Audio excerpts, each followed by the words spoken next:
using critical path method schedule for a kitchen rehab, how many days of float are there for installing the countertop?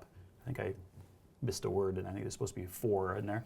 How many days of float are there for installing the countertop if A, the demo will take 3 days, B, the tile will take 7 days for delivery, C, the framing will take 4 days, D, the delivery of the cabinets will take 10 days, E, the countertop will take 6 days for delivery and 2 days for install, F, the appliances will take 3 days for delivery and 1 day to install, and G, the final paint job should take 2 days. The painting cannot happen until the cabinets are installed. Measuring and ordering of the countertop cannot happen until the cabinets are installed. The cabinets cannot be installed until the framing is done. After the countertop is installed, there will be 1 day of touch-up, and then the flooring can be installed at any point after the demo. So, okay, what is this really getting at? I'm going to do a very quick version of this. If you imagine... Mike, is this happening in your house right now? Yes. Can you tell that I'm like working out the problems that I have? Trying to get some help? That's right. Anybody needs to make some money laying some tile, let me know.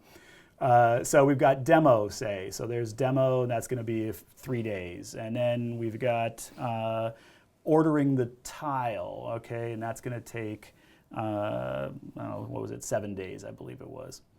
And then we've got ordering the cabinets. Now I can do all that stuff right on day one, right? I can start the demo, I can order the tile, I can order the cabinets right on day one.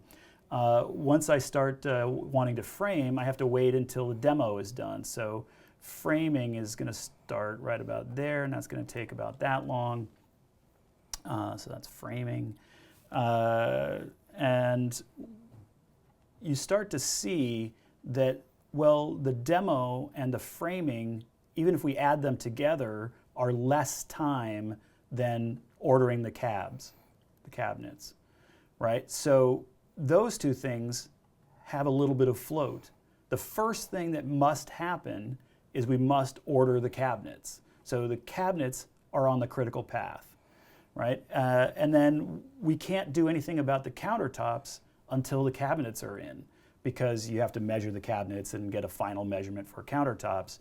So that can't happen until that point. So that's the countertop.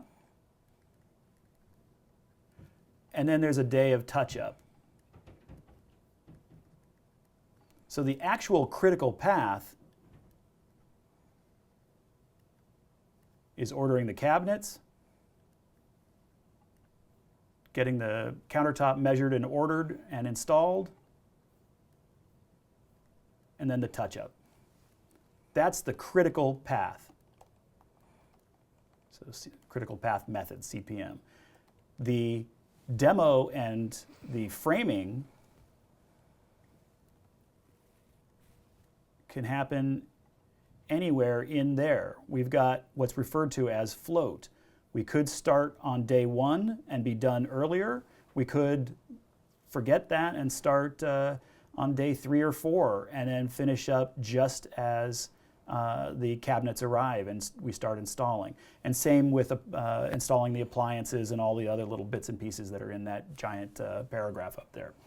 So the thing that's the critical path is the ordering the cabinets, dealing with the countertops, doing the touch-up. So it's all on the critical path. Therefore, the answer is A. We have 0 days of float. Float is when something, if you delay it, it doesn't necessarily delay the actual schedule. Anything that's on the critical path, if you delay it, it's delaying the whole schedule. So I don't know if they're still as into it as they were, but NCARB used to always have a bunch of questions about critical path. So it just seems like something you should get used to. If you don't understand it from this, we've got other resources for you. For those of you who are ready to start preparing for the ARE right now, and if you're already an AIA member, you can use coupon code 41817PJMYT to get a 15% discount for the entire duration of your ARE exam prep membership. Finally, please leave a comment below the video to let us know what you think and share any suggestions you may have. I promise we'll read every word that you write and use them to tune our next episodes. So thanks for watching.